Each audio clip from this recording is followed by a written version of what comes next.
Before we begin, please like, comment, and subscribe to African Untold Tales for more exciting real-life stories. This story is titled, The Price of Gossip. In a quiet village in southeastern Nigeria lived an old widow named Mama Obinna. She had 5 children: Obinna, the eldest son; Chinedu, the second son; Kelechi, the youngest son; Omachukwu, the eldest daughter; and Amarochi, the youngest daughter. Their father had died many years before, so Mama Obinna raised them with love, prayers, and hard work. Even though they were not rich, they were happy. Every evening they sat together outside their mother's house. They laughed, ate from the same pot, and told funny stories. During planting season, they worked together on the family farm. During harvest, they shared everything equally. Whenever one person had a problem, everyone came to help. People in the village often said, if every family lived like Mama Obinna's children, there would be no fighting in this village. Mama Obinna always smiled whenever she heard those words. One evening, she gathered all her children around her. My children, she said softly, love one another after I am gone. Money can finish. Land can disappear. But family is forever. They all promised. We will never fight, Mama. She believed them. Sadly, none of them knew that their promise would soon be broken. Obinna, the eldest son, loved his family deeply. He was hardworking and responsible. Since their father had died, he carried many family responsibilities. Whenever anything needed to be repaired, he paid for it. Whenever his younger ones needed help, he was always there. But Obinna had one weakness. He became angry very quickly. If he was upset, he spoke harshly. He did not know how to speak gently. Even when he meant well, his words often hurt people. His younger brothers and sisters respected him, but they were also afraid of him. Little by little, some people in the village noticed this. And where there is fear, gossip finds a place to grow. One afternoon, a man named Okafor, who loved creating trouble, visited Chinedu. He lowered his voice. Have you noticed something? What? Your elder brother is trying to put all your father's land in his own name. Chinedu frowned. Really? I heard people talking. That was the first lie. A few days later, another woman whispered to Omachukwu. Be careful. Obinna wants to become the only owner of everything your father left. Omachukwu became worried. Soon, everyone started hearing different stories. Nobody asked Obinna if they were true. Instead, they believed strangers. Whenever Obinna became angry and shouted, they said, see, his true character is showing. Slowly, love disappeared. Trust disappeared. Smiles disappeared. The family that once ate together now sat in different places. Mama Obinna noticed the change. She cried often. My children, she begged. Please stop listening to outsiders. But nobody listened. Every child believed they knew the truth. The stress became too much for the old woman. She stopped eating well. She became weak. Soon she fell seriously sick. Obinna spent his money taking her to hospitals. He bought medicines. He stayed beside her bed. But his brothers and sisters hardly noticed. One rainy evening, Mama Obinna closed her eyes forever. The whole village cried. Obinna cried the loudest. He held his mother's lifeless hand. Mama, please don't leave us. But instead of comforting him, his brothers and sisters looked at him with suspicion. Only a few days after the burial, another rumor spread. Someone whispered. Didn't you notice? Mama only became sick after Obinna started visiting her every day. Another person added. He used charms to remove her because she refused to give him all the family property. The lie spread like wildfire. Soon everyone believed them. Nobody asked for proof. Nobody asked doctors what killed Mama Obinna. Everyone simply pointed at Obinna. You killed our mother. Obinna was shocked.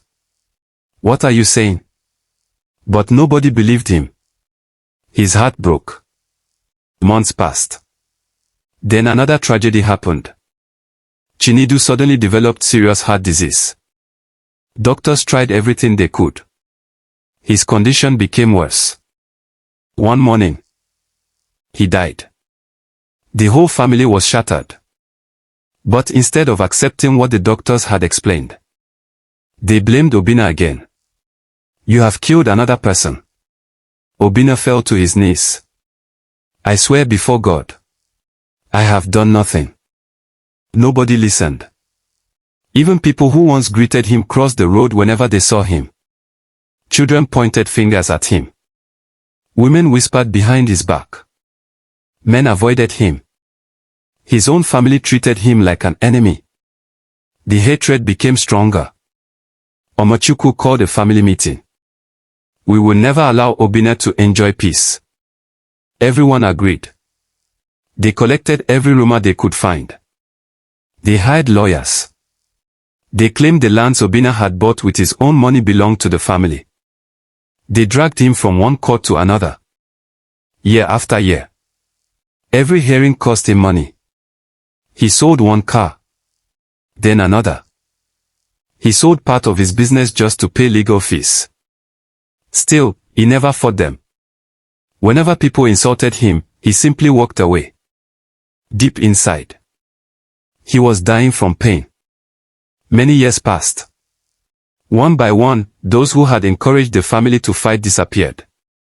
Some moved away. Some died. Some simply found new families to destroy. The siblings were left with broken relationships. No more Christmas together. No more birthdays. No more laughter. Only silence. One day, Amarochi, the younger sister, was cleaning an old wooden box that had belonged to Mama Obinna. Hidden inside was an envelope. On it were the words, "To my children. Open this after I am gone." Her hands shook. She called everyone. Even Obinna came. For the first time in many years, all siblings sat together again. Omachukwu opened the letter. Inside, Mama Obinna had written, "My dear children, if you are reading this, I have gone to be with God. Never believe gossip. If anyone tells you something about your brother or sister, go and ask that person directly. Obinna has sacrificed more than all of you know. He has secretly paid many of your debts. He even sold part of his own land to pay hospital bills when I became sick. I told him never to tell anyone because love does not boast. My sickness was because of old age, not because anyone harmed me. If you fight over land, strangers will enjoy your family while all of you suffer.